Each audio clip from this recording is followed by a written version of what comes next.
Naamini benchi la ufundi na watumia kama unavyoona, wana alternate wachezaji, wengine wanapumzika, wengine wanagawana vipindi ili kuweza kukabiliana na hali kama hiyo. Kuna shtaka lilipelekwa kuhusiana na mchezaji wa Young Africans Mohamed Damaro, na taarifa tumelizipata kwamba TFF wametupilia mbali shauri lenu.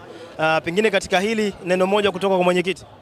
Wao wametoa taarifa ya kutupilia mbali shauri. Hawakutoa taarifa walipopokea.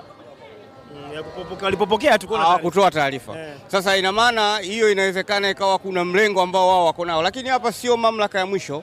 Sisi tutaendelea kufuata taratibu zilizowekwa kwa mujibu wa taratibu za shirikisho la soka duniani FIFA na shirikisho la soka Tanzania.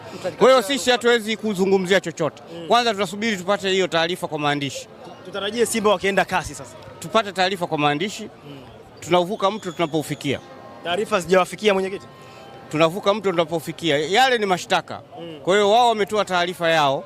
Sasa sisi tunataka kuona kwamba hicho walichokiandika au uamuzi wao waliufikiaje.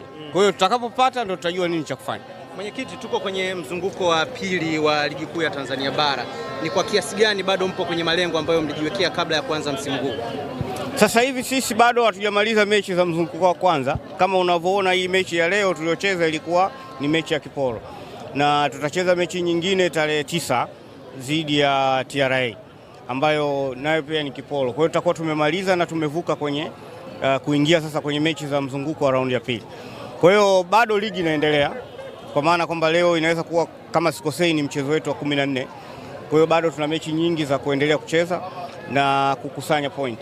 Sisi tunaamini zaidi katika matokeo ya mpira kiwanjani, na hatuwezi kukadiria kwamba tunaweza au hatutoweza kuchukua ubingwa leo, hali ya kuwa bado tuna mechi 15 za kucheza.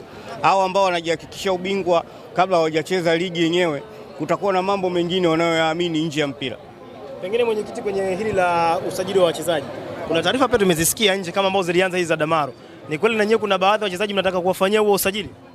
Usajili wa vipi? Kwa kuwabadilisha uraia, kuwapo raia wa Tanzania. Sijawahi kusikia na siko kwenye nafasi kujibia mambo yanayozungumzwa nje ya taratibu. Hilo sijawahi kulisikia.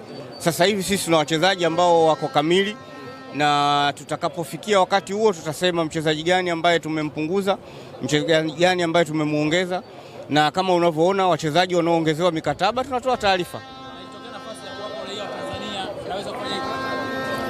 Sio jambo ambalo tunalifikiria.